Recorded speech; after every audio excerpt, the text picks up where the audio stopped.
জুলাই সনদের বাস্তবায়ন প্রক্রিয়া না দেখে স্বাক্ষর করে বিএনপি ভুল করেছে বলে মন্তব্য করেছেন জাতীয় নাগরিক পার্টি এনসিপির মুখ্য সমন্বয়ক নাসিরউদ্দিন পাটোয়ারী। বিস্তারিত থাকছে স্টাফ রিপোর্টারের প্রতিবেদনে। তিনি বলেছেন, এনসিপি কখনো সনদে স্বাক্ষর করেনি, কারণ দলটি এর আইনি ভিত্তি দেখতে চায়। বুধবার রাজধানীর বাংলা মোটরের দলীয় কার্যালয়ে আয়োজিত সংবাদ সম্মেলনে এই মন্তব্য করেন এনসিপির মুখ্য সমন্বয়ক নাসিরউদ্দিন পাটোয়ারী।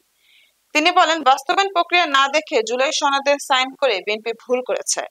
এখন অন্যের উপর দোষ না চেপে নিজেদের ভুলের কাফারা দিন। ঐকমত্য কমিশনের পক্ষ থেকে যখন জুলাই সনদের ড্রাফট দেওয়া হবে তা দেখে আমরা স্বাক্ষরের সিদ্ধান্ত নেব। বিএনপি ও জামায়াতের মধ্যে গণভোট আগে না নির্বাচনের সঙ্গে হবে, এই বিতর্ককে মল্লযুদ্ধ আখ্যা দিয়ে নাসিরউদ্দিন বলেন, এমন তর্ক বিতর্ক করে জুলাই সনদ বাস্তবায়ন বাধাগ্রস্ত করা যাবে না। যারা এই বিতর্ক সৃষ্টি করেছে তারা ফ্যাসিবাদকে ফিরিয়ে আনার চেষ্টা করছেন। সরকারের কাছে জুলাই সনদ বাস্তবায়নের রূপরেখা সুপারিশ করেছে। আমরা মনে করি আইনি ভিত্তি নিশ্চিত করার লক্ষ্যে এনসিপির হয়েছে। পাশাপাশি আমরা ঐক্যমত কমিশনের ঐকান্তিক প্রচেষ্টাকে সাধুবাদ জানাই। দুই ধরনের সংস্কারের জন্য স্বতন্ত্র বাস্তবায়ন রূপরেখা কমিশন পেশ করেছে। সংবিধান সম্পর্কিত নয় এমন সংস্কার সাধনের লক্ষ্যে প্রজ্ঞাপন ও অধ্যাদেশের খসড়া কমিশন সরকারের কাছে সুপারিশ করেছে। আমরা মনে করি কাল বিলম্ব না করে অতি সত্বর এই সংস্কার প্রস্তাব সমূহ বাস্তবায়নের উদ্যোগ অন্তর্বর্তী সরকার নিতে হবে। তবে অন্তত 48টি সংস্কার প্রস্তাব সংবিধান সম্পর্কিত। এই সংস্কার সমূহের বাস্তবায়নের রূপরেখা নিয়েই এতদিন আলোচনা চলছিল। সংবিধান সম্পর্কিত এই সকল সংস্কার বাস্তবায়নের নিমিত্তে কমিশন দুটি স্বতন্ত্র খসড়া সুপারিশ দিয়েছে। জাতীয় নাগরিক পার্টি এনসিপি মনে করে প্রথম খসড়া তথা প্রস্তাব 1 বাস্তবায়নের পথে সরকারকে যেতে হবে। কারণ এখানে 8-এর উপধারায় বলা হয়েছে, নির্ধারিত সময়ের মধ্যে সংবিধান সংস্কার পরিষদ কার্য সম্পন্ন করতে না পারলে সংস্কার বিল পরিষদ কর্তৃক গৃহীত হয়েছে বলে ধরে নেওয়া হবে। আমি আবার বলছি, নির্ধারিত সময়ের মধ্যে সংবিধান সংস্কার পরিষদ কার্য সম্পাদন না করতে পারলে সংবিধান সংস্কার বিল পরিষদ কর্তৃক গৃহীত হয়েছে বলে ধরে নেওয়া হবে এবং সংবিধান সংস্কার আইন রূপে কার্যকর হবে। সনদের উপর গণভোটের ম্যান্ডেট বাস্তবায়নের বাধ্যবাধকতা তৈরি করার লক্ষ্যে এটি একটি অত্যাবশ্যকীয় সুপারিশ, যার নজির বিশ্বের বিভিন্ন দেশে রয়েছে। অন্যদিকে কমিশন প্রস্তাবিত প্রস্তাব 2 এর ব্যাপারে কোনো স্পষ্ট বক্তব্য নেই, যার দরুন গোটা সংস্কার কার্যক্রমে ভণ্ডুল হয়ে যেতে পারে। অর্থাৎ প্রস্তাব 2 নয়, সরকারকে কমিশন প্রস্তাবিত প্রস্তাব 1 কে বাস্তবায়নের রূপরেখা হিসেবে গ্রহণ করতে হবে। পাশাপাশি প্রস্তাব 1 এর বেশ কিছু জায়গায় ভাষিক অস্পষ্টতা বিদ্যমান, যা নিরসন করতে হবে। যেমন 8 ক ধারায় বর্ণিত আগামী নির্বাচিত সভা সংবিধান সংস্কার বিষয়ে গাঠনিক ক্ষমতা প্রয়োগ করিতে পারিবে নয়, করিবে এমন শব্দ আমরা চাচ্ছি। এভাবে উল্লেখ থাকা প্রয়োজন। 8 ঘ ধারায় সংবিধান সংস্কার বিলের বিষয়াদি বিবেচনা করিবে এক ধরনের অস্পষ্টতা তৈরি করে, যা দূর করা প্রয়োজন। দ্বিতীয়ত, গণভোটে প্রদত্ত সংবিধান সংস্কার বিলের খসড়া দ্রুত প্রণয়ন এবং জনগণের নিকট উন্মুক্ত করতে হবে। এই সংবাদ সম্মেলনের মাধ্যমে জাতীয় নাগরিক পার্টি এনসিপি সরকারের প্রতি আহ্বান জানাচ্ছে, 1 নম্বর, ঐক্যমত কমিশন কর্তৃক সুপারিশকৃত জুলাই সনদ বাস্তবায়ন আদেশের প্রথম খসড়াটি অর্থাৎ প্রস্তাব 1 গ্রহণ করার মাধ্যমে জুলাই সনদের আইনি ভিত্তি নিশ্চিত করতে হবে। 2, সংবিধান সংস্কার বিল খসড়া প্রণয়ন ও উন্মুক্তকরণের উদ্যোগ নিতে হবে।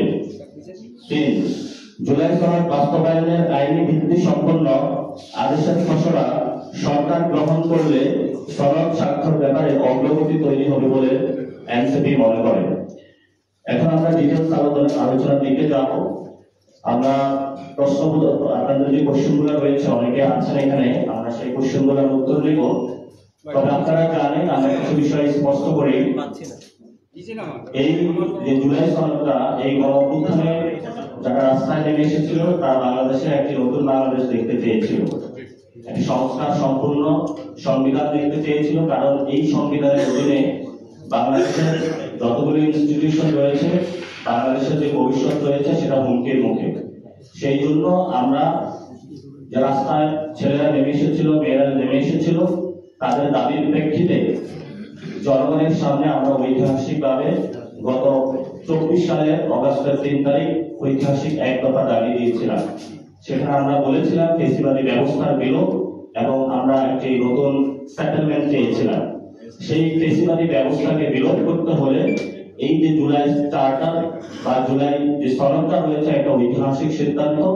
এই ঐতিহাসিক যে সিদ্ধান্ত হয়েছে সেটাকে আমরা একদিকে সাধুবাদ জানাচ্ছি, কারণ আমরা আপনারা জানেন গতকালকে একটা গোল টেবিল এবং পূর্ব আমরা 6টা ধাপের একটা রূপরেখা দিয়েছিলাম।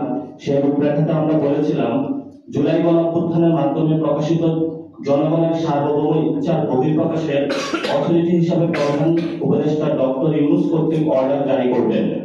অর্থাৎ এই গণ অভ্যুত্থানের ভিত্তিমূলকে ধরে এই জুলাই চার্টার হলো বানাতে হবে। অর্থাৎ ডক্টর ইউনূস যিনি এই গণ অভ্যুত্থানের সরকার হিসাবে প্রধান উপদেষ্টা হিসাবে রয়েছেন, ওনাকে এই আদেশে সাইন করতে হবে এবং এই আদেশে সাইন করার জন্য উনি শহীদ মিনারে যাবেন। জনগণের সম্মুখে জনগণের যে ঐতিহাসিক যে সিদ্ধান্ত সেটা জনগণের সম্মুখেই তাকে দিতে হবে। আমরা দ্বিতীয় একটি কথা বলেছিলাম যে অর্ডারের কাঠামোর অধীনেই একটি গণভোটের আয়োজন, কিন্তু গণভোট নিয়ে বাংলাদেশে অনেক তর্ক বিতর্ক চলছে, এটাকে আগে হবে নাকি পরে হবে। আমরা সেই তর্ক বিতর্কে যাব না। আমরা মনে করি এই তর্ক বিতর্ক জামায়াত ইসলামী এবং বিএনপির মধ্যে একটি মল্লযুদ্ধ। এই মল্লযুদ্ধের মধ্যে জাতিকে অংশগ্রহণ করিয়ে জুলাই সনদের যে আইনি ভিত্তি সেটার বাস্তবায়নের ক্ষেত্রে কোনো বাধা সৃষ্টি করা যাবে না। আমাদের মূল জায়গাটা স্পেসিফিক জায়গা যে আমরা দিতে চাচ্ছি, গণ অভ্যুত্থানকে ভিত্তিমূল করে ডক্টর ইউনূসের সাইনে একটি আদেশ জারি করতে হবে, যে আদেশের অধীনে একটি গণভোট হবে। টাইম ফ্রেম নিয়ে আমরা স্পেসিফিক কোনো অবস্থান নিচ্ছি না এবং সেই গণভোটের পরে বাস্তবায়ন অর্ডারের অনুমোদন হওয়া এবং পরবর্তী যে সংসদ রয়েছে সেটাকে কনস্টিটিউয়েন্ট পাওয়ার ডেলিগেট করতে হবে। এই কনস্টিটিউয়েন্ট পাওয়ার সম্পূর্ণ পরবর্তী সংসদ নির্ধারিত সময়, যেখানে সময় এসেছে 270 দিন, এই 270 দিনের মধ্যে বাস্তবায়ন করতে হবে। অর্থাৎ গণভোটের পরে যখন বাংলাদেশে একটি নির্বাচন হবে, যে নির্বাচনের মধ্য দিয়ে একটি রিফর্ম অ্যাসেম্বলি হবে। এই রিফর্ম অ্যাসেম্বলি একসাথে দুটি কাজ করবে। প্রথম কাজ হলো এই আদেশের বাস্তবায়ন তারা করবে। দ্বিতীয় কাজ হলো তারা বাংলাদেশের যে সচরাচর যে পার্লামেন্টগুলো কাজ করে থাকে তাদের নিত্য নৈমিত্তিক কাজগুলো সেগুলো তারা পালন করবে। সেখানে কমিশন একটি বাধ্যবাধকতা দিয়েছে যে 270 দিনের মধ্যে যদি তারা বাস্তবায়ন করতে ব্যর্থ হয় তাহলে অটোমেটিক এটা জনগণের সার্বভৌম বহিঃপ্রকাশ হিসাবে জনগণের যে অধিকার সেটা জনগণের এই সরকারের উপরে ন্যস্ত হবে বা বাস্তবায়ন হয়ে যাবে। অনেক জায়গা থেকে কথা আসছে এটা অটোপাসের মতো না। আমরা সেখানে বলছি যে জনগণ যখন গণভোটের মাধ্যমে এবং এই গণ অভ্যুত্থানের মাধ্যমে একটি সাথে সাথে লিগ্যাল ফ্রেমওয়ার্ক একটি বিলের মাধ্যমে আদেশ বাস্তবায়নের জায়গায় সর্বোচ্চ জায়গা থেকে সক্রিয় ভূমিকা পালন করছে, সেটা অটোমেটিক একটি বাস্তবায়নের জায়গায় চলে যায়। কিন্তু সাথে সাথে এটাকে আরো দৃঢ় করার জন্য লিগ্যাল ওয়েটা আরো এটাকে ফ্রেমওয়ার্ক করার জন্য আমরা কিন্তু সংসদের হাতে ওই জায়গাটা দিচ্ছি। কিন্তু পার্লামেন্টারি পাওয়ারের উপরে জনগণ যে সার্বভৌম ক্ষমতার অধিকারী সেই ভিত্তিমূলকে ধরেই ঐক্যমত কমিশন ডক্টর ইউনূস স্যারের রিপোর্ট জমা দিয়েছেন। এই জন্য আমরা ঐক্যমত কমিশনকে ধন্যবাদ জানাচ্ছি যে ওনারা কোনো দল নয়, জনগণকে প্রায় এখানে রেখেছেন। অর্থাৎ দলের উপরে দেশকে রেখেছেন, জনগণকে রেখেছেন এবং এই জনগণের যে গণ অভ্যুত্থানে তারা এসেছিল, গণ অভ্যুত্থানের যে বহিঃপ্রকাশ, সেই বহিঃপ্রকাশ জায়গাটা তারা লিগ্যাল ফ্রেমওয়ার্কে নিয়ে পিপলস উইলকে সর্বোচ্চ জায়গা স্বীকৃতি দিয়েছেন। এটা জনতার ঐতিহাসিক বিজয়, এটা কোনো দলের বিজয় নয়। যেভাবে এই গণ অভ্যুত্থান জনগণ নেমে এসেছিল তাদের বিজয় হয়েছিল, জুলাই সনদের মধ্যে লিগ্যাল ফ্রেমওয়ার্কের মাধ্যমে আমরা মনে করি জনগণের সে ঐতিহাসিক বিজয় আবার নতুন বাংলাদেশে সূচিত হবে। এই প্রস্তাবে বলা হয়েছে যে সরকার আদেশ জারি করবে, 1 নম্বর যে প্রস্তাব সেটাতে বলা হয়েছে, কিন্তু আমরা এই বিষয়ে এখনো স্পষ্ট হইনি যে সরকার কখন আদেশটা জারি করবে, কিভাবে হবে। সেখানে ইতিমধ্যেই আমরা রাজনৈতিক যে অঙ্গনে যে দলগুলো রয়েছে সেগুলোর মধ্যে তর্ক বিতর্ক লক্ষ্য করতে দিই, আমরা স্পষ্টতা তাদের মধ্যে দেখতে পাচ্ছি। তাদের মধ্যে বড় একটি তর্কের জায়গা চলে এসেছে, গণভোট আগে নাকি পরে হবে, অথবা 270 দিনের মধ্যে হয়ে এটাকে অটোপাস হবে নাকি হবে না। আমরা সে জায়গায় স্পষ্ট জায়গায় বলতে চাই যে ফেসিবাদী ব্যবস্থার বিরুদ্ধে ঐক্যমত কমিশন কর্তৃক যে সনদটা দেওয়া হয়েছে এটা একটা জাতীয় ঐক্যের প্রতীক। এই জাতীয় ঐক্যের প্রতীককে কেউ যদি বিভক্তির জায়গায় নিয়ে আসতে চায়, প্রকারান্তে তারা ফেসিবাদী শক্তিকে বাংলাদেশে অনুপ্রবেশ ঘটানোর প্রচেষ্টা চালাচ্ছে। আমরা গত বছরের 5 তারিখে দেখেছিলাম জনগণকে পাশ কাটিয়ে তারা ক্যান্টনমেন্টে গিয়েছিল, এবং সেখানেও যেই ফেসিবাদী শক্তিগুলো রয়েছে তা আওয়ামী লীগ নামে হোক, জাতীয় পার্টি নামে হোক, জুলাই সনদকে বন্ডুল করে তাদেরকে বাংলাদেশে নিয়ে আসার জন্য তারা সর্বপ্রকারান্ত প্রচেষ্টা চালিয়ে যাচ্ছে। যখন কনসেনসাস কমিশন এই তাদের বিলটা তাদের ভবিষ্যতের দিকে তারা নিয়ে যাওয়ার জন্য প্রচেষ্টা চালিয়ে যাচ্ছে, তখনও আমরা একটি দল থেকে এই ধরনের বাংলাদেশের জনগণ বিরোধী কার্যক্রম লক্ষ্য করতে দেখছি। আমরা তাদের উদ্দেশ্য বলতে চাই যে এটা জনতার একটি ঐতিহাসিক বিজয়। জনতার ঐতিহাসিক বিজয়ের সামনে অথবা মুখোমুখি আপনারা দাঁড়াবেন না। যদি জনতার ঐতিহাসিক বিজয়ের মুখোমুখি দাঁড়ান তাহলে বাংলাদেশের যে জনগণ যে সিদ্ধান্ত নেবে সেটা কিন্তু ভয়াবহ হবে আপনাদের সামনে। আমরা আরেকটি বিষয় বলেছিলাম যে সংস্কারকৃত সংবিধান অর্থাৎ আগামী ফেব্রুয়ারিতে যদি ইলেকশন হয়, সেই ইলেকশনের মধ্য দিয়ে রিফর্ম অ্যাসেম্বলি যখন রিফর্ম কনস্টিটিউশনটা প্রেজেন্ট করবে, সেই কনস্টিটিউশনের অধীনে যারা জুডিশিয়ারি রয়েছে তারা সকলে সাংবিধানিক পদের জন্য নতুন করে শপথ গ্রহণ করতে হবে, যাতে এই জিনিসটা আরো দৃঢ় হয়। যেহেতু আমরা রিফর্ম কনস্টিটিউশন পাবো 2026, সেই কনস্টিটিউশনের অধীনে যারা জুডিশিয়ারি রয়েছেন তাদের এটাতে ওথ বা শপথ দিতে হবে, কারণ তারা যদি এটাতে ওথ বা শপথ না নেন তাহলে ভবিষ্যতে এটা একটা হুমকির জায়গাতে পড়তে পারে।